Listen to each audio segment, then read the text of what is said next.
नमस्कार, आपण पाहत आहात जनतेचा अधिकार न्यूज। आरोग्य आणि आर्थिक जनजागृतीचा एक अनोखा संगम आज रिसोडमध्ये पाहायला मिळाला। भारतीय स्टेट बँकेच्या रिसोड शाखेने आदिवासी आश्रमशाळेत विद्यार्थिनींना मदतीचा हात दिला आहे। पाहूया सविस्तर बातमी। रिसोड येथील कंकरवाडी परिसरातील पार्वतीबाई नागरे आदिवासी आश्रमशाळेत आज उत्साही वातावरण होते। एसबीआयचे शाखा प्रबंधक सत्यनारायण प्रसाद यांच्या हस्ते विद्यार्थिनींना सॅनिटरी पॅड्सचे वाटप करण्यात आले। यावेळी प्रसाद यांनी मुलींना बँकेचे महत्त्व पटवून दिले। विशेषतः भारतीय स्टेट बँकेत खाते उघडणे किती सुरक्षित आहे आणि त्याचे काय फायदे आहेत यावर त्यांनी सविस्तर मार्गदर्शन केले।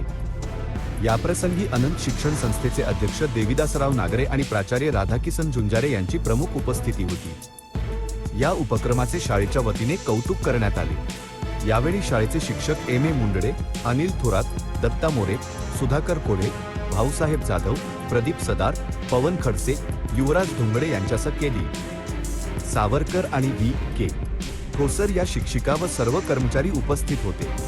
बँकेच्या या सामाजिक उपक्रमाची सध्या तालुक्यात चर्चा होत आहे।